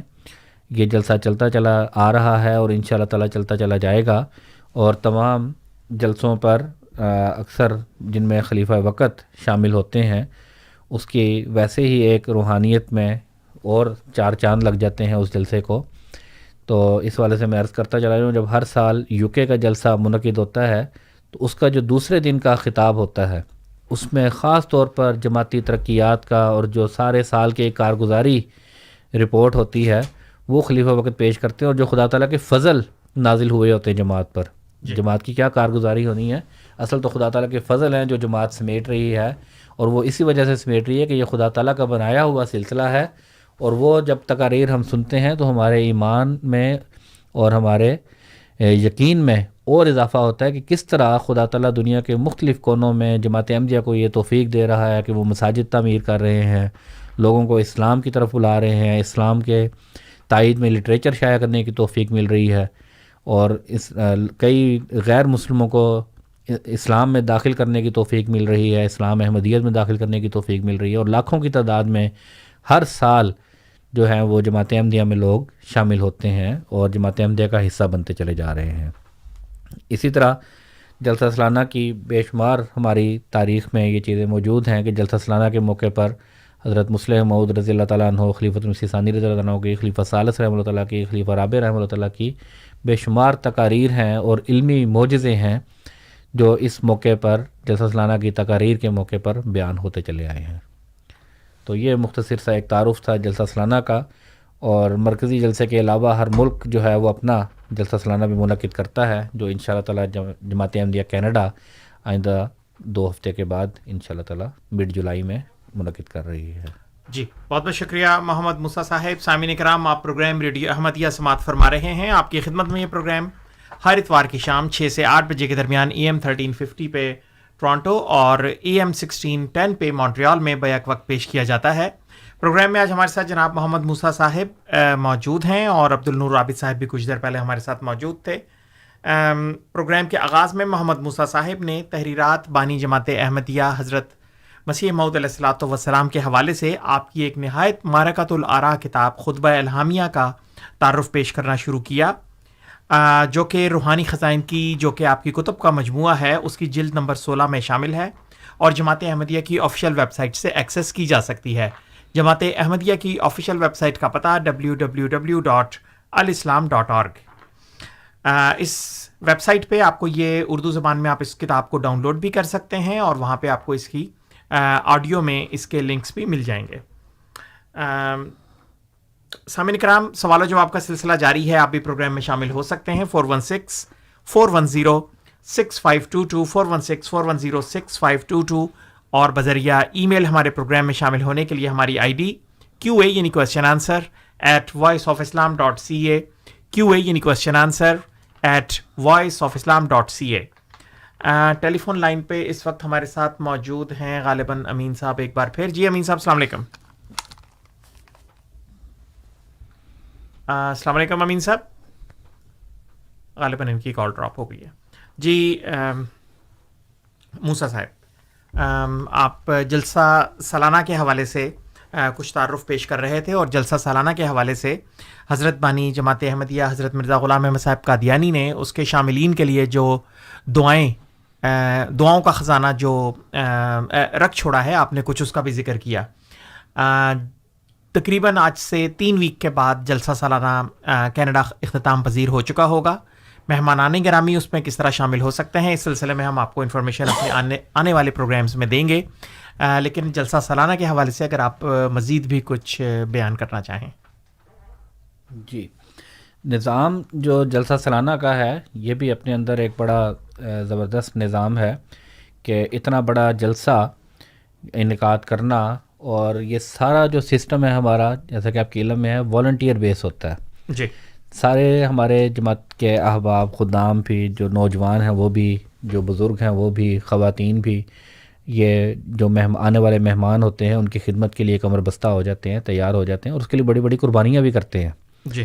اور یہی طریق جو ہے یہ حضرت اقدس مسیح موعود علیہ الصلوۃ والسلام نے ہمیں شروع سے سکھایا. اور عملی طور پر جب جلسہ سالانہ کا آغاز ہوا تو اس وقت جو مہمان آئے گو کہ وہ کم تعداد میں تھے، اور جیسا کہ اللہ تعالیٰ نے پھر ساتھ الہاماً بتایا بھی تھا کہ وسع مکانہ کا، کہ اپنے مکان کو بھی اپنے وسعت کرو،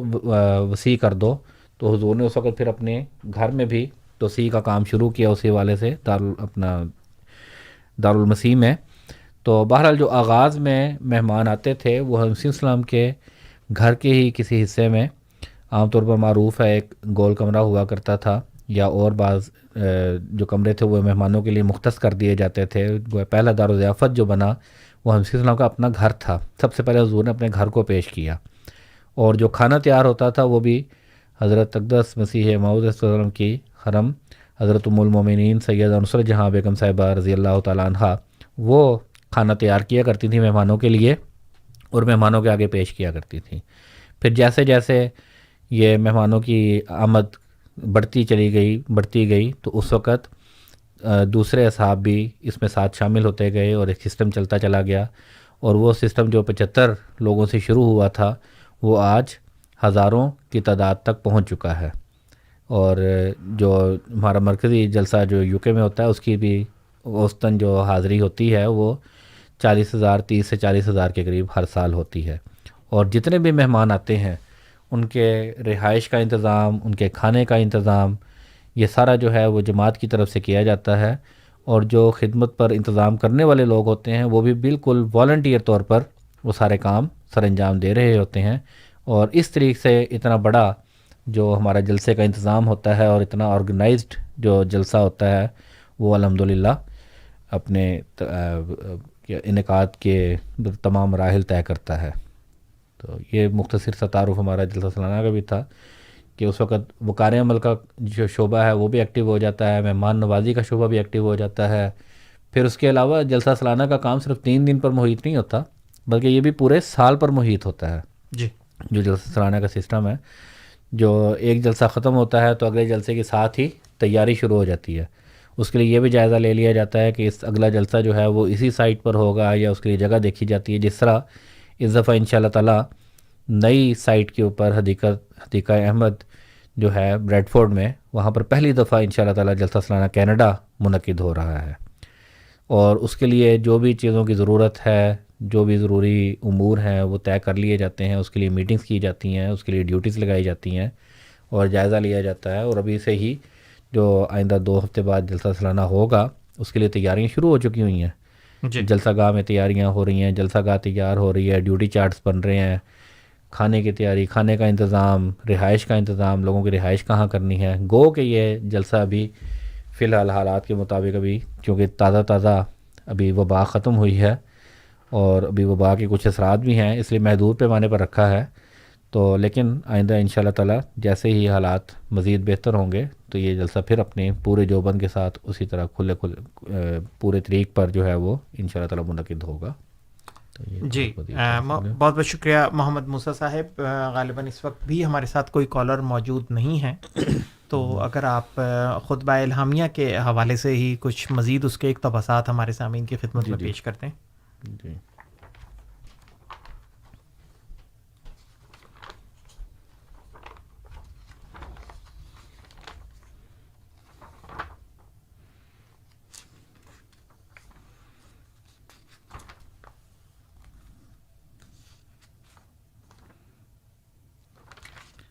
یہ جو مضمون میں نے بیان کیا تھا اسی کو میں حضرت اقدس مسیح موعود علیہ السلام کے الفاظ میں بھی یہاں پر آپ کے سامنے بیان کر دیتا ہوں کہ جو حضور نے اسراء کا خاص طور پر ذکر کیا ہے کہ قرآن شریف کی یہ آیت کہ سبحان الذی اسریٰ بعبدہ لیلا من المسجد الحرام الی المسجد الاقصی الذی بارکنا حولہ معراج مکانی اور زمانی دونوں پر مشتمل ہے اور بغیر اس کے معراج ناقص رہتا ہے. پس جیسا کہ سیر مکانی کے لحاظ سے خدا تعالیٰ نے حضرت صلی اللہ علیہ وآلہ وسلم کو مسجد الحرام سے بیت المقدس تک پہنچا دیا تھا، ایسا ہی سیر زمانی کے لحاظ سے جناب کو شوکت اسلام کے زمانے سے جو حضرت صلی اللہ علیہ وآلہ وسلم کا زمانہ تھا، برکات اسلامی کے زمانے تک جو مسیح موعود کا زمانہ ہے پہنچا دیا۔ پس اس پہلو کے روح سے جو اسلام کے انتہا زمانے تک حضرت صلی اللہ علیہ وآلہ وسلم کا سیر کشفی ہے، مسجد اقصیٰ سے مراد مسیح موعود کی مسجد ہے جو قادیان میں واقع ہے، جس کی نسبت براہین احمدیہ میں خدا کا کلام یہ ہے، یعنی مسجد مبارک کے متعلق کہ مبارکن و مبارکن و کل امر مبارکن یجعل فیہا، اور یہ مبارک کا لفظ جو بس یعنی یہ برکت دینے والی بھی ہے اور یہ برکت دی گئی بھی ہے، اور اس میں جو بھی کام کیا جاتا ہے وہ مبارک ہے، جو بھی کام اس میں کیا جاتا ہے۔ اور یہ مبارک کا لفظ جو بصیغہ مفعول اور فاعل واقع ہوا ہے قرآن شریف کی آیت بارکنا حولہ کے مطابق ہے، پس کچھ شک نہیں جو قرآن شریف میں قادیان کا ذکر ہے، جیسا کہ اللہ تعالیٰ فرماتا ہے سبحان الذی اسریٰ بعبدہ لیلا من المسجد الحرام الی المسجد الاقصی الذی بارکنا حولہ۔ اس آیت کے ایک تو وہی معنی ہیں جو علماء میں مشہور ہیں، یعنی یہ کہ حضرت صلی اللہ علیہ وآلہ وسلم کے مکانی معراج کا یہ بیان ہے، مگر کچھ شک نہیں کہ اس کے سوا حضرت صلی اللہ علیہ وآلہ وسلم کا ایک زمانی معراج بھی تھا، جس سے یہ غرض تھی کہ تا آپ کی نظر کشفی کا کمال ظاہر ہو اور نیز ثابت ہو کہ مسیحی زمانے کے برکات بھی در حقیقت آپ ہی کے برکات ہیں جو آپ کی توجہ اور ہمت سے پیدا ہوئی ہیں۔ اب یہ بھی واضح طور پر ہمارے جو غیر احمدی بھائی ہیں ان کے سامنے یہ بات ہونی چاہیے کہ حضرت اقدس مسیح موعود علیہ السلام کا دعویٰ قطعاً ہرگز رسول کریم صلی اللہ علیہ وآلہ وسلم سے علیحدہ نہیں ہے۔ رسول کریم صلی اللہ علیہ وآلہ وسلم کی ہی برکات ہیں جن کی اشاعت کے لیے اور جن کی مزید پھیلانے کے لیے حضرت اقدس مسیح موعود علیہ السلام اللہ تعالیٰ کی طرف سے مبعوث کیے گئے، اور یہ رسول کریم صلی اللہ علیہ وسلم نے خود بیان فرمایا تھا۔ اسی وجہ سے مسیح ایک طور سے آپ ہی کا روپ ہے، یعنی مسیح جو ہے وہ رسول کریم صلی اللہ علیہ وآلہ وسلم کا ہی ایک اور جلوہ ہے، ایک اور روپ ہے۔ اور یہ بھی بات ایسے ہی نہیں کی حضرت مسیح السلام نے، بلکہ اس کا ذکر بھی قرآن کریم کی سورۃ الجمعہ کے آغاز میں موجود ہے کہ هو الذی بعث فی الامیین رسولا منہم یتلو علیہم آیاتہ ویزکیہم ویعلمہم الکتاب والحکمۃ، اور آگے پھر ساتھ ہی فرمایا کہ وآخرین منہم لما یلحقوا بہم، کہ رسول کریم صلی اللہ علیہ وسلم کی ایک بعثت تو مکہ میں ہوئی، مدینہ میں ہوئی، عرب میں ہوئی، رسول کریم صلی اللہ علیہ وسلم اس وقت موجود تھے وہاں پر، پھر رسول اللہ کی وفات ہو گئی، اور رسول اللہ کی دوسری بعثت جو ہے وہ یعنی بروزی طور پر رسول کریم صلی اللہ علیہ وسلم کی دوبارہ دوسری بعثت جو ہے وہ مسیح موعود کے زمانے میں ہوگی۔ تو یہ فرمایا کہ اسی وجہ سے مسیح ایک طور سے آپ ہی کا روپ ہے، اور وہ معراج یعنی بلوغ نظر کشفی دنیا کی انتہا تک تھا جو مسیح کے زمانے سے تعبیر کیا جاتا ہے، اور اس معراج میں جو حضرت صلی اللہ علیہ وآلہ وسلم مسجد الحرام سے مسجد اقصیٰ تک سیر فرما ہوئے، وہ مسجد اقصیٰ یہی ہے جو قادیان میں بجانب مشرق واقع ہے، جس کا نام خدا کے کلام نے مبارک رکھا ہے۔ یہ مسجد جسمانی طور پر مسیح موعود کے حکم سے بنائی گئی ہے، اور روحانی طور پر مسیح موعود کے برکات اور کمالات کی تصویر ہے جو حضرت صلی اللہ علیہ وآلہ وسلم کی طرف سے بطور محبت ہیں۔ اور جیسا کہ مسجد الحرام کی روحانیت حضرت آدم اور حضرت ابراہیم کے کمالات ہیں، اور بیت المقدس کی روحانیت انبیاء بنی اسرائیل کے کمالات ہیں، ایسا ہی مسیح موعود کی یہ مسجد اقصیٰ جس کا قرآن شریف میں ذکر ہے، اس کے روحانی کمالات کی تصویر ہے۔ تو یہ جو معراج کا جو مضمون ہے، جو کشف ہے حضور صلی اللہ علیہ وسلم کو ہوا معراج، تو یہ بھی حضور صلی اللہ علیہ وسلم نے اس کی بھی تشریح فرمائی۔ تو فرمایا کہ اس تحقیق سے معلوم ہوا کہ حضرت صلی اللہ علیہ وآلہ وسلم کی معراج میں زمانہ گزشتہ کی طرف صعود ہے اور زمانہ آئندہ کی طرف نزول ہے، اور ماحصل اس معراج کا یہ ہے کہ حضرت صلی اللہ علیہ وآلہ وسلم خیر الاولین والآخرین ہیں۔ معراج جو مسجد الحرام سے شروع ہوا، اس میں یہ اشارہ ہے کہ صفی اللہ آدم کے تمام کمالات اور ابراہیم خلیل اللہ کے تمام کمالات حضرت صلی اللہ علیہ وآلہ وسلم میں موجود تھے، اور پھر اس جگہ سے قدم حضرت صلی اللہ علیہ وآلہ وسلم مکانی سیر کے طور پر بیت المقدس کی طرف گیا، اور اس میں یہ اشارہ تھا کہ حضرت صلی اللہ علیہ وآلہ وسلم میں تمام اسرائیلی نبیوں کے کمالات بھی موجود ہیں۔ اور پھر اس جگہ سے قدم جناب علیہ السلام زمانی سیر کے طور پر اس مسجد اقصی تک گیا جو مسیح موعود کی مسجد ہے، یعنی کشفی نظر اس آخری زمانے تک جو مسیح موعود کا زمانہ کہلاتا ہے پہنچ گئی۔ یہ اس بات کی طرف اشارہ تھا کہ جو کچھ مسیح موعود کو دیا گیا وہ حضرت صلی اللہ علیہ وآلہ وسلم کی ذات میں موجود ہے۔ اور پھر قدم حضرت صلی اللہ علیہ وآلہ وسلم آسمانی سیر کے طور پر اوپر کی طرف گیا اور مرتبہ کعبہ قوسین کا پایا۔ یہ اس بات کی طرف اشارہ تھا کہ حضرت صلی اللہ علیہ وآلہ وسلم مظہر صفات الہیہ اتم اور اکمل طور پر تھے۔ غرض حضرت صلی اللہ علیہ وآلہ وسلم کا اس قسم کا معراج، یعنی مسجد الحرام سے مسجد اقصی تک، جو زمانی مکانی دونوں رنگ کی سیر تھی، اور نیز خدا تعالیٰ کی طرف سے ایک سیر تھا جو مکان اور زمان دونوں سے پاک تھا۔ اس جدید طرز کی معراج سے غرض یہ تھی کہ حضرت صلی اللہ علیہ وآلہ وسلم خیر الاولین والآخرین ہیں، اور نیز خدا تعالیٰ کی طرف سیر ان کا اس نقطہ ارتفاع پر ہے کہ اس سے بڑھ کر کسی انسان کو گنجائش نہیں۔ تو یہ وہ مضمون ہے جو حضرت اقدس مسیح موعود علیہ الصلوۃ والسلام نے بیان فرمایا اور معراج کی اصل حقیقت بیان فرمائی، کیونکہ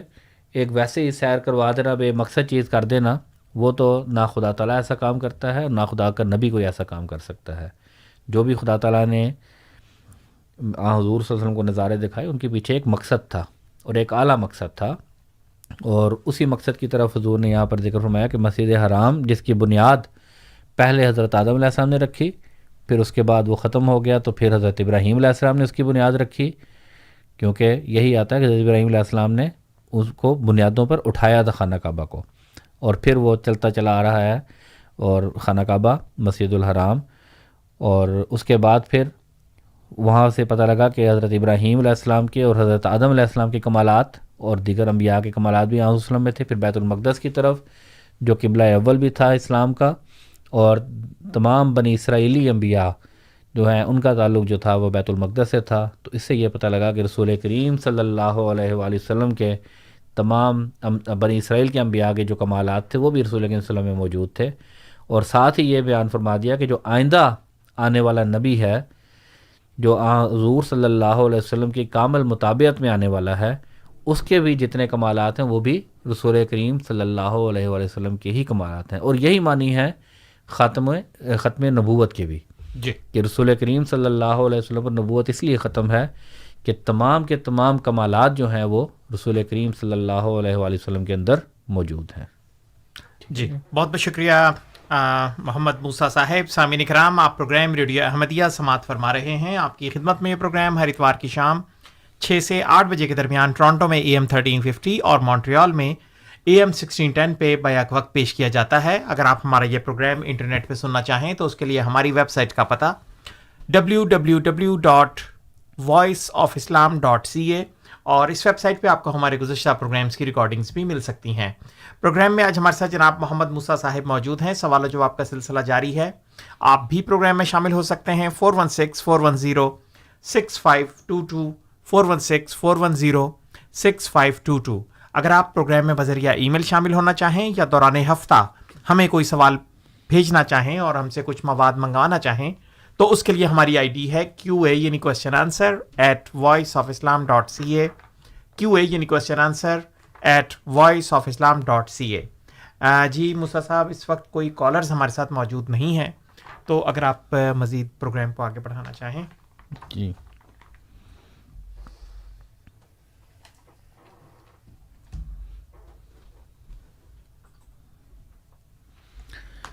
جیسا کہ شروع میں یہ بھی ذکر کیا تھا کہ اس کتاب میں حضرت اقدس مسیح السلام نے اپنے دعوی کا ذکر بھی کیا، ان کی صداقت کی دلائل بھی دیے ہیں۔ تو حضور نے اپنی جو بعثت کا غرض ہے وہ سب سے پہلے یہ بیان فرمایا کہ مسیح موعود جو ہے وہ بطور حکم اور عدل کے آیا ہے تا مختلف امور میں فیصلہ کروں، اور حضور نے ساتھ یہ بیان فرمایا کہ میں بے وقت اور بے دلیل نہیں آیا۔ اسی طرح حضور السلام نے ایک اپنے شعر میں یہ ذکر بھی فرمایا ہوا ہے کہ وقت تھا وقت مسیحا نہ کسی اور کا وقت، جی میں نہ آتا تو کوئی اور ہی آیا ہوتا. یہ بڑی بنیادی بات ہے. رسول کریم صلی اللہ علیہ وآلہ وسلم نے بھی یہی بات بیان فرمائی تھی کہ جو امام مہدی ہے یا جو مسیح ہے وہ 14ویں صدی میں آئے گا. یعنی وقت جو تھا وہ پہلے سے ہی مسیح موعود کے آنے کا مقرر تھا، اور حضرت اقدس مسیح موعود علیہ السلام نے جو دعویٰ کیا ہے وہ بھی 14ویں صدی میں ہی کیا ہے. اور اس والے سے بھی بعض بڑی دلچسپ باتیں ہیں، اور جو حضور نے ہمارے ایمان افروز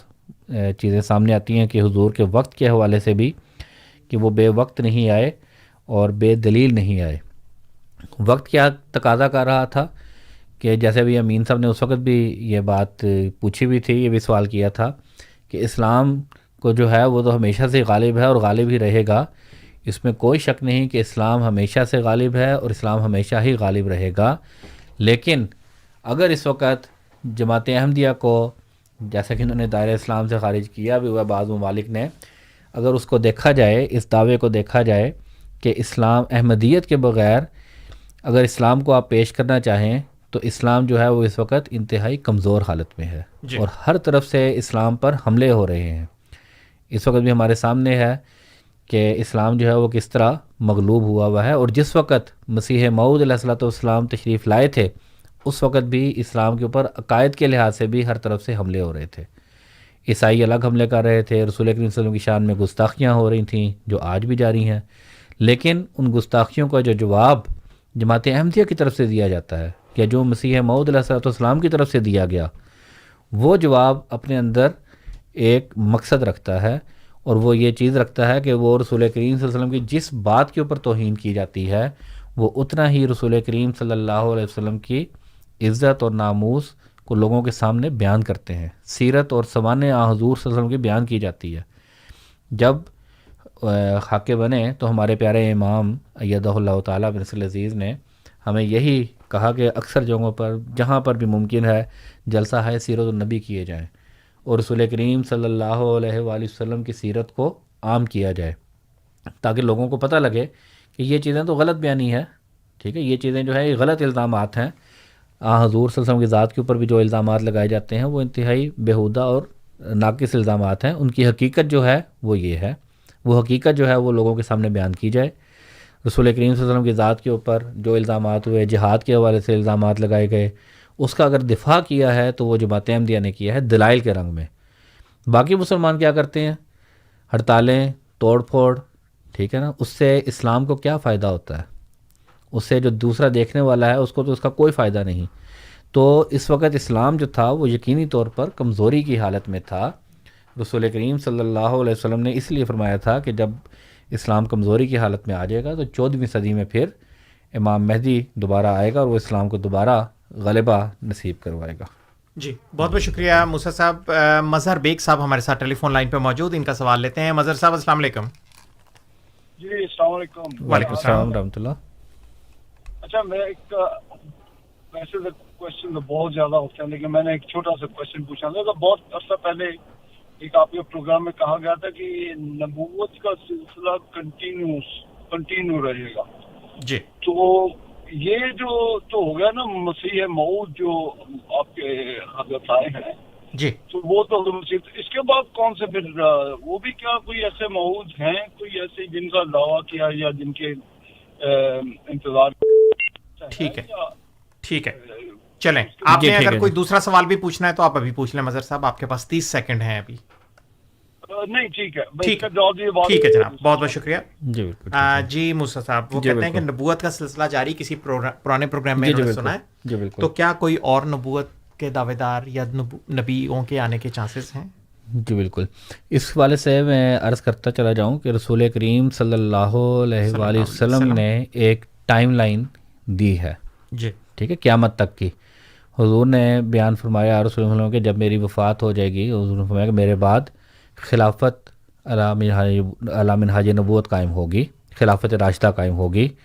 اور وہ کچھ عرصہ تم میں رہے گی.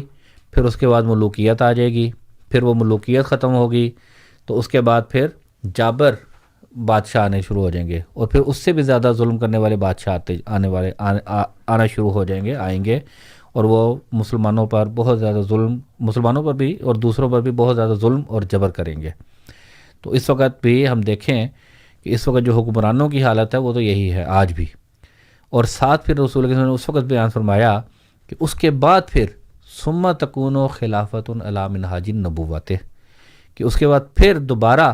منہاج نبوت پر خلافت قائم ہوگی، اور پھر ثم سکتا، پھر حضور صلی اللہ علیہ وسلم نے فرمایا کہ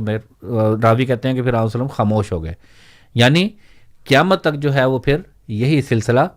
چلتا چلا جائے گا، جو خلافت علی منہاج نبوت قائم ہوگی، جو مسیح موعود علیہ السلام نے ایک نبوت کا دعویٰ کیا، نبی آئے، اور اس کے بعد پھر نبوت کا سلسلہ تو ہم کبھی بھی نہیں کہتے کہ نبوت کا سلسلہ ختم ہوا ہے، ٹھیک ہے، نبوت تو جاری ہے، اللہ تعالیٰ کا فیض ہے، اللہ تعالیٰ کا انعام ہے جس کا اللہ تعالیٰ نے ذکر فرمایا قرآن کریم میں، اس لیے یہ ختم نہیں ہو سکتی۔ ہاں آئندہ کوئی نبی آئے گا یا نہیں آئے گا اس کے متعلق ہم کچھ نہیں کہہ سکتے، کیونکہ اللہ تعالیٰ یہ فرماتا ہے کہ اللہ یعلم حیث یجعل رسالتہ، کہ اللہ تعالیٰ بہتر جانتا ہے کہ وہ اپنی رسالت کو کہاں رکھتا ہے اور کب رکھتا ہے۔ جب زمانہ متقاضی ہوگا نبی کا آمد کا جو بیان ہوتا ہے وہ یہی ہوتا ہے، آمد کا وقت ہوتا ہے وہ ظہر الفساد فی البر والبحر، کہ جب زمین سے مراد خشکی میں بھی اور تری میں بھی ہر طرف فساد پیدا ہو جاتا ہے روحانی طور پر بھی، تو اس وقت پھر خدا تعالیٰ نبی مبعوث کیا کرتا ہے لوگوں کی اصلاح کے لیے۔ تو اس وقت مسیح موعود علیہ الصلوۃ والسلام جو ہیں وہ نبی مقرر کیے، جو رسول کریم صلی اللہ علیہ وآلہ وسلم کی ہی کامل مطابعت میں ہی نبوت کا دعویٰ کیا آپ کی نبوت رسول کریم صلی اللہ علیہ وسلم کی نبوت سے علیحدہ نہیں ہے،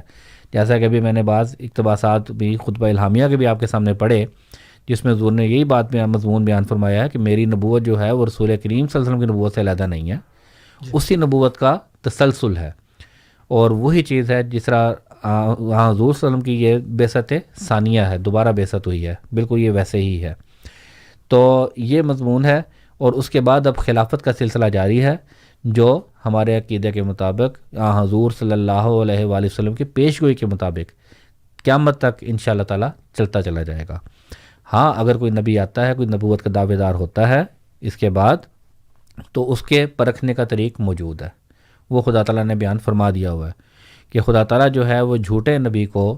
جھوٹے مدعی نبوت کو کبھی بھی موقع نہیں دیتا کہ وہ پنپ سکے، ٹھیک ہے۔ تو اس لیے ہمارے سامنے معیار اللہ تعالیٰ نے رکھے ہوئے ہیں، اگر کل کو کوئی دعوی نبوت کرتا ہے تو اس کو اس معیار پر پرکھ لیں گے، اگر تو وہ اس معیار پر پورا اترتا ہے تو اس کو مانا جا سکتا ہے، اگر وہ اس معیار پر پورا ہی نہیں اترتا تو ہم اس کو کیسے مان سکتے ہیں۔ اور مسیح السلام نے جب دعویٰ کیا نبوت کا تو ساتھ اپنے معیار بتائے نبوت کے، صرف اپنے نہیں، جو قرآن کریم نے معیار بیان فرمائے ہیں، جتنے معیار بیان کیے ہیں ان سب معیاروں پر حضرت اقدس مسیح موعود علیہ الصلوۃ والسلام پورے اترتے ہیں، اور اسی وجہ سے آپ کا نام آج تک جو ہے وہ عزت اور احترام کے ساتھ لیا جاتا ہے، اور ان کی جماعت موجود ہے۔ کوئی اور ایسا مدعی نبوت آپ دکھا دیں، یہ چیلنج ہے، کہ جس کو اتنا لمبا عرصہ 150 سال کے قریب، اب 133-34 سال ہو رہے ہیں، اور ابھی تک ایک بڑی جماعت اور اضافہ، اس کی جماعت میں اضافہ ہوتا چلا جا رہا ہے اور وہ ترقی کرتی چلی جا رہی ہے۔ اور کون سا جھوٹا ایسا دعوی نبوت، مدعی نبوت ہے جس کے متعلق آپ کہہ سکیں کہ اس نے دعویٰ کیا اور اس کے بعد ایسی ترقیات اس کو ملتی چلی جا رہی ہیں۔ باقی بہرحال حضرت اقدس مسیح موعود علیہ السلام نے اپنی بعض کتب میں اس طرف بھی اشارہ دیا ہے، حضور نے فرمایا ہے کہ آئندہ زمانے میں بھی جب کبھی بگاڑ پیدا ہو تو ممکن ہے کہ حضرت مسیح علیہ السلام کی جو روح ہے وہ ایک دفعہ پھر جو ہے وہ جوش میں آئے اور پھر ضرورت محسوس ہو، اور خدا تعالیٰ پھر ایک مسیح کو جو ہے وہ مبعوث کر دے۔ تو یہ خدا تعالیٰ کے کام ہے، خدا تعالیٰ بہتر جانتا ہے کہ وہ کب جو ہے وہ نبی مبعوث کرے گا یا کب نہیں کرے گا۔ بہت بہت شکریہ موسیٰ صاحب۔ امین صاحب ہمارے ساتھ ٹیلی فون لائن پہ موجود ہیں، ان کا سوال لیتے ہیں۔ جی امین صاحب السلام علیکم۔ 2 سوال ہے، پلیز فون بند مت کیجیے گا۔ ٹھیک ہے جناب، پہلا سوال ہے کہ یوٹیوب پہ آج کل چل رہا ہے کہ ایک بوڑھا شخص تاجدار ختم نبوت بولے جا رہا ہے، اس کو 3 مرزائی بری طریقے سے مار رہے ہیں، تو ہم مسلمانوں پہ الزام لگاتے ہیں کہ ہڑتال کرتے ہیں، ماردار کرتے ہیں، تو یہ یوٹیوب پہ آپ دیکھ لیں، سب گروپوں میں چل رہا ہے، واٹس ایپ پہ بری طریقے سے اس بوڑھے شخص کی پٹائی ہو رہی ہے ختم نبوت، تاجدار ختم نبوت کی نعرہ لگانے پر۔ اور دوسرا آپ کہتے ہیں کہ ضرورت اور وقت کے مطابق نبوت ملی. تو مجھے بتائیں گے موسیٰ صاحب کہ حضرت آدم علیہ السلام کے زمانے میں کب ضرورت تھی نبوت کی؟ حضرت عیسیٰ علیہ السلام کے آسمانوں پر زندہ اٹھا لینے کے بعد 650 سال پوری قوم، پوری دنیا انتہا درجے کی جہالت، غفلت اور بری طریقے سے کفر میں مبتلا تھی. ان 650 سال میں کوئی نبی نہیں آیا جب ضرورت تھی. تو یہ آپ کا کون سا دعویٰ ہے کہ ضرورت اور تقاضے کے وقت نبوت دی جاتی ہے؟ میرے دو سوالات ہیں، پلیز جواب دیجیے. ٹھیک ہے جناب، بہت بہت شکریہ امین صاحب. جی موسیٰ صاحب، ان کا پہلا سوال تو بالکل کوئی انہوں نے حوالہ نہیں دیا، یوٹیوب کا کوئی کلپ کا ذکر کر دیا ہے. میرا نہیں خیال کہ اس طریقے کی کسی چیز کے اوپر جماعت احمدیہ کا ذرا سا بھی اعتقاد ہے. ابھی جس طرح آپ نے بتایا خاکوں کے حوالے سے جماعت احمدیہ کے امام نے جو تعلیمات دی ہیں کہ ہم قلم کا جہاد کرتے ہیں اور اس کے ذریعے جواب دیتے ہیں، یہ جو متشدد طریقے ہیں اس پہ نہ ہمارا بلیو ہے اور نہ ایسے لوگوں کا کوئی ہم سے تعلق ہو سکتا ہے. دوسرے جو یوٹیوب پہ ویڈیوز اگر ڈالی بھی ہوئی ہیں تو وہ سب جھوٹ پر مبنی ہیں، کوئی حقیقت ان میں نہیں ہے. جو یوٹیوب پر آپ دکھا دیں، کوئی ڈرامہ بنا کے دکھا دیں تو اس کو کوئی ایسے نہیں کہا جا سکتا. میں خود پاکستان میں رہا ہوں ایک لمبا عرصہ، وہاں پر ہماری تاریخ ہے پاکستان کی، کبھی بھی جماعت احمدیہ کی طرف سے کسی کے اوپر جو ہے وہ حملہ نہیں کیا گیا. ہم تو خود اعتراض ہی ہم پر یہ کیا جاتا ہے کہ یہ جہاد کے منکر ہیں. تو جب ہم جہاد کے ان کے نزدیک منکر ہیں تو ہم جہاد کر کیسے سکتے ہیں، لڑ کیسے سکتے ہیں؟ تو یہ تو بالکل بالکل لغو اور بیہودہ اعتراض ہے. یہی اعتراض 1974 میں بھی کیا گیا، حالانکہ وہ بھی جب کمیشن بنے، جب چیزیں سامنے آئیں. یہ تو کوئی ایسی چیز بیان کرے جس کا کوئی وجود ہی نہیں نا. جس چیز کا وجود ایک سین کریٹ کیا گیا 1974 میں ربوہ میں، اس کے متعلق جب کمیشن وغیرہ بنے، عدالتی کمیشن بنے، تو اس میں یہی بات سامنے ہے کہ جماعت احمدیہ کا اس میں قصور نہیں تھا. اس میں دوسروں نے ہی آ کر حملہ کیا اور اسی کے نتیجے میں وہاں پر کلیش ہوا اور سارا کچھ ہوا. اور البتہ اس کے متعلق جو جھوٹ جتنا مرضی بولا جائے اس کے متعلق ہم کچھ کہہ نہیں سکتے. لیکن آپ کوئی اور مثال آپ ابھی بھی صرف ایک یوٹیوب کا کلپ کا ذکر کر دینا، یہ مناسب نہیں ہے. یا تو پوری طرح ایک بات کریں، اتھینٹک بات ہونی چاہیے جس میں آپ کی پھر پولیس بھی انوالو ہو. پولیس میں ایف آئی آر کٹی ان کے اوپر، وہ کہاں پہ ایف آئی آر کس نام سے کٹی، ٹھیک ہے نا، وہ چیزیں سامنے آنی چاہیے نا. یہ تو ان کا سوال نہیں تھا، بس غالباً ایسے ڈائیورٹ کرنے کی کوشش کی انہوں نے. دوسرا سوال ان کا تھا کہ آپ نے ابھی کہا کہ ضرورت کے مطابق نبوت ملتی ہے، تو حضرت آدم کا انہوں نے ذکر کیا اور غالباً کسی اور کا بھی ذکر کیا کہ اس ٹائم کیا غالباً ضرورت تھی؟ بالکل ایسی ضرورت تھی. دیکھیں حضرت آدم علیہ السلام جب تشریف لائے ہیں تو اللہ تعالیٰ نے قرآن کریم میں خود ذکر کیا کہ اس وقت ابلیسی صفت لوگ موجود تھے. ٹھیک ہے، انہیں ابلیسی صفت لوگوں کے ساتھ تعلقات قائم کرنے سے اور ان کے پاس جانے سے حضرت آدم علیہ السلام کو منع کیا گیا، جس سے حضرت آدم علیہ السلام کی سے ایک اجتہادی غلطی ہوئی، جس کے متعلق قرآن کریم نے ہی ان کو اس چیز سے بری بھی کیا کہ لم نجد لہ عزمن، کہ ہم نے اس کے متعلق کوئی حضرت آدم علیہ السلام کا عزم نہیں پایا تھا. ایک غلطی ہوئی، اس کو فوری طور پر جب ان کو احساس ہوا انہوں نے اس سے استغفار کی تو اللہ تعالیٰ نے فرمایا بھی کہ ہم نے اس کو بخش دیا. تو اس بات میں بحث میں جانے کی ضرورت نہیں، لیکن مراد یہ ہے کہ اس وقت بھی کچھ ابلیسی صفت لوگ موجود تھے جن کی اصلاح کے لیے حضرت آدم علیہ السلام تشریف لائے. یہ تصور کہ حضرت آدم علیہ السلام پہلے شخص تھے، پہلے انسان تھے، یہ تصور درست نہیں ہے، بلکہ ہمیں یہ کہنا چاہیے کہ معلوم وقت میں حضرت آدم علیہ السلام پہلے نبی تھے اور ایک پہلے کامل انسان تھے جس کے اوپر وحی اور الہام نازل ہونا شروع ہوا، جس نے انسانوں کی اصلاح اور تربیت شروع کی. اللہ تعالیٰ نے خود قرآن کریم میں بیان فرمایا ہے کہ حضرت آدم علیہ السلام کا جو مشن تھا وہ یہی تھا کہ انہوں نے لوگوں کو غاروں سے نکال کر، انسانیت کو غاروں سے نکال کر تمدنی دنیا کی طرف، تمدنی زندگی کی طرف لے کر آئے تھے.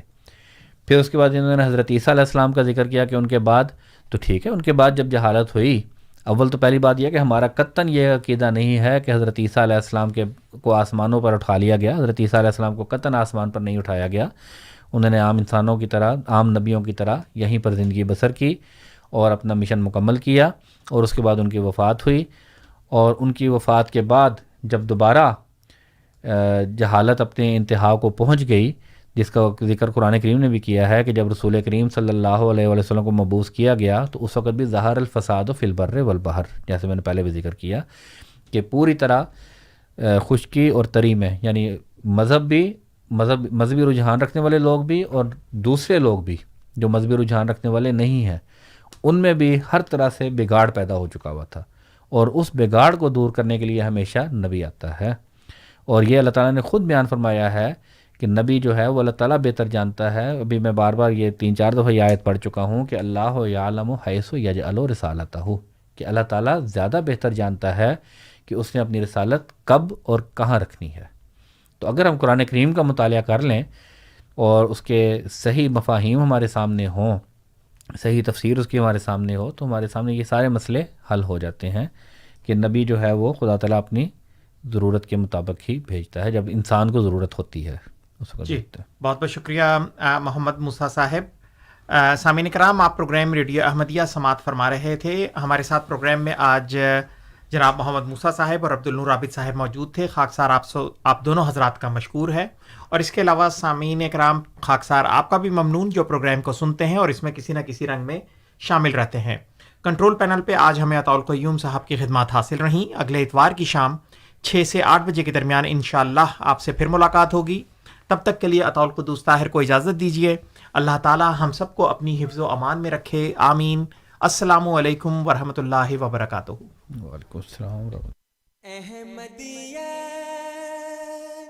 زندہ باد، زندہ باد، زندہ باد. احمدیت زندہ باد، احمدیت زندہ باد، احمدیت زندہ باد، احمدیت زندہ باد، احمدیت زندہ باد، احمدیت زندہ باد. آج چراغاں ہر گھر میں ہے، آج خوشی ہر دل میں ہے. نئی صدی میں ہم داخل ہیں، شکر خدا کا ہر دل میں ہے. احمدیت زندہ باد، احمدیت زندہ باد. کرتے تھے صدیوں سے جس کا وہ مہدی ہے آ چکا، آئے گا نہ اور کوئی اب.